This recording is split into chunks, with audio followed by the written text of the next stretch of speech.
Welcome back, everyone. Ready for another deep dive into history? This time we're heading to sunny Florida, but not for the beaches or theme parks. No relaxing vacations on this trip. We're going way back to the early 1500s to explore the first contact between Spanish explorers, specifically Juan Ponce de León, and the native Timucua people. Fascinating, period. A real clash of cultures. We'll be using America's Early Alliance, the arrival of Spanish explorers, and the Timucua in Florida, 1513 as our main source. Great read, that one. Really digs into the nuances of this encounter. Now, we all know the story of Ponce de León, right? The Fountain of Youth. Oh yeah, classic tale. Although, spoiler alert, he didn't find it. But I think there's a bigger story here, a more complex one. Absolutely. We need to understand the Timucua, who they were, and what their lives were like before Europeans arrived. Right. They weren't just sitting around waiting to be discovered. Uh, So let's set the scene. 1513, Juan Ponce de León lands in Florida. He's looking for new lands, obviously, wants to claim them for Spain. Bold, too, always a motivator. And yeah, the Fountain of Youth. Hard to believe people actually thought it was real. Well, back then, who knows?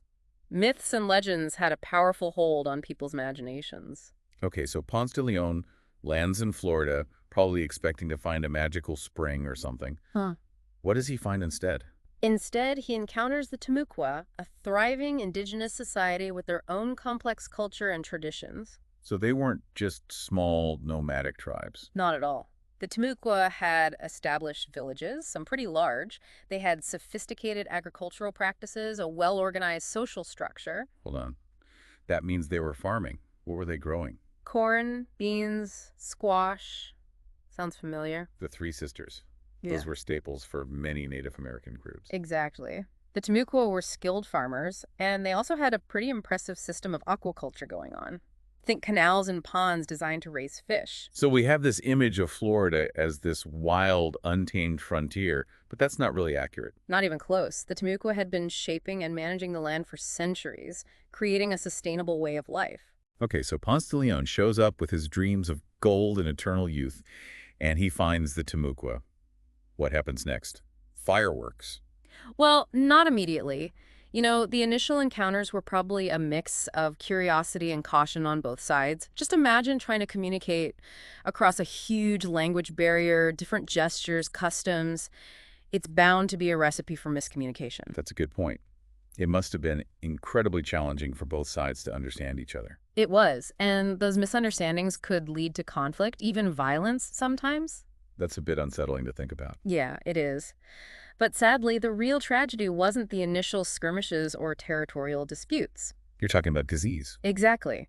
The arrival of Europeans brought with them diseases like smallpox and influenza. The Timucua had no immunity to these foreign illnesses. Oh no, and that must have been absolutely devastating. It was. Entire villages were wiped out. Their social structures, their way of life, it all started to crumble.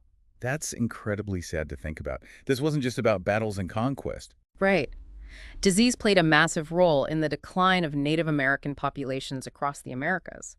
It's a crucial part of the story that we can't overlook. So Ponce de León's discovery of Florida led to this dark chapter for the Timucua. Sadly, yes. His arrival marked the beginning of Spanish colonization in Florida. Forts were built, missions were established, forever altering the landscape. Wow, it's like a ripple effect, right? Yeah, One event sets off a chain of others that ultimately shaped the Florida we know today. exactly. And that brings us to St. Augustine. The oldest city in the U.S., if I'm not mistaken. That's right. Founded by the Spanish in 1565, a few decades after Ponce de León's landing. It's a direct result of that initial contact. So when we think about Ponce de León and the Timucua, are we talking about a story of discovery or a tale of unintended consequences? It's both, isn't it?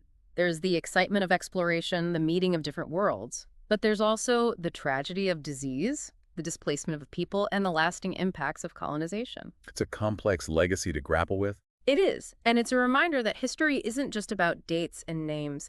It's about people, their lives, and the choices they made, both good and bad. So what can we learn from the story of the Timucua?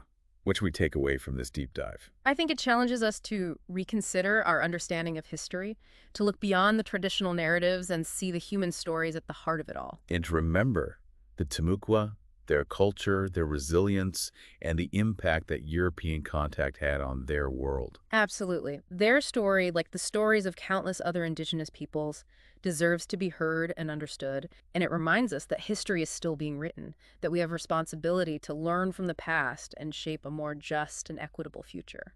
That's a powerful thought to end on. Thanks for joining us on this deep dive into the fascinating and complex history of early Florida. It's been a pleasure. We encourage you to keep exploring these stories, to delve deeper into the history of the Timucua and other Native American tribes who were impacted by European contact. Until next time. See you then.